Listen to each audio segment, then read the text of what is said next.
મહુવા શહેરની સુતારશેરી ખાતે આવેલ મહાબલી જાગૃત હનુમાનજી મંદિરનો ત્રિદિવસીય પ્રાણ પ્રતિષ્ઠા મહોત્સવનું ભવ્ય અને ધાર્મિક આયોજન કરવામાં આવ્યું હતું અને તે અંતર્ગત વિવિધ ધાર્મિક કાર્યક્રમોના સુંદર આયોજન કરવામાં આવ્યા હતા। આ તકે ગુજરાત સરકારના પૂર્વ મંત્રી શ્રી આર.સી. મકવાણા ખાસ ઉપસ્થિત રહ્યા હતા। મહુવા શહેરની સુતારશેરીમાં શ્રી મહાબલી જાગૃતિ હનુમાનજીનો ત્રિદિવસીય પ્રાણ પ્રતિષ્ઠા મહોત્સવનું ભવ્ય અને સુંદર આયોજન કરવામાં આવ્યું હતું। ભક્તિભાવ અને ધાર્મિક વિધિઓ સાથે ગુજરાત રાજ્યના પૂર્વ મંત્રી શ્રી આર.સી. મકવાણા વિશેષ ઉપસ્થિત રહ્યા હતા।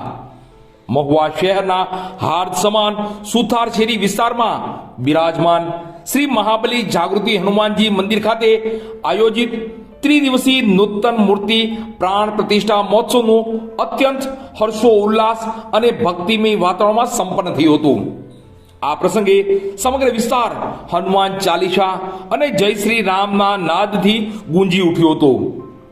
3 દિવસ સુધી આ મહોત્સવમાં શાસ્ત્રોક્ત વિધિ વિધાન સાથે વિવિધ ધાર્મિક કાર્યક્રમોનું ભવ્ય આયોજન કરવામાં આવ્યું હતું, જેમાં પ્રથમ દિવસે જલયાત્રા અને દેવ ગણપતિ પૂજન સાથે મહોત્સવનો પ્રારંભ થયો હતો।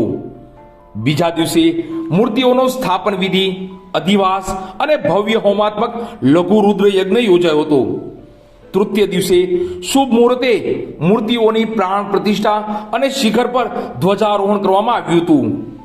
આ પવિત્ર અવસરે ગુજરાત રાજ્યના પૂર્વ મંત્રી શ્રી આર.સી. મકવાણા ખાસ હાજર રહ્યા હતા અને તેમણે હનુમાનજીના ચરણોમાં શીશ ઝુકાવી આશીર્વાદ મેળવ્યા હતા અને જણાવ્યું હતું કે આવા ધાર્મિક મહોત્સવથી સમાજમાં એકતા અને આધ્યાત્મિક ચેતનાનો સંચાર થાય છે।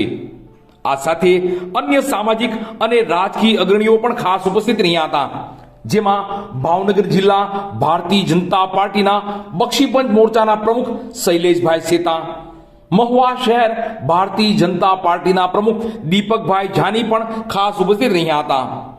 મહોત્સવના દિવસે મહાઆરતી બાદ ભવ્ય ભોજન પ્રસાદનું સુંદર આયોજન કરવામાં આવ્યું હતું, જેમાં હજારો શ્રદ્ધાળુઓએ પ્રસાદ ગ્રહણ કર્યો હતો। સ્થાનિક રહીશો અને સુતારશેરીના યુવક મંડળ દ્વારા સુંદર વ્યવસ્થા કરવામાં આવી હતી। આ પ્રાણ પ્રતિષ્ઠા મહોત્સવથી સ્થાનિક ભક્તિમાં અનેરો ઉત્સાહ જોવા મળ્યો હતો અને સુતારશેરી સ્થિત આ મંદિર હવે શ્રદ્ધાળુઓ માટે આસ્થાનું કેન્દ્ર બન્યું છે।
નમઃ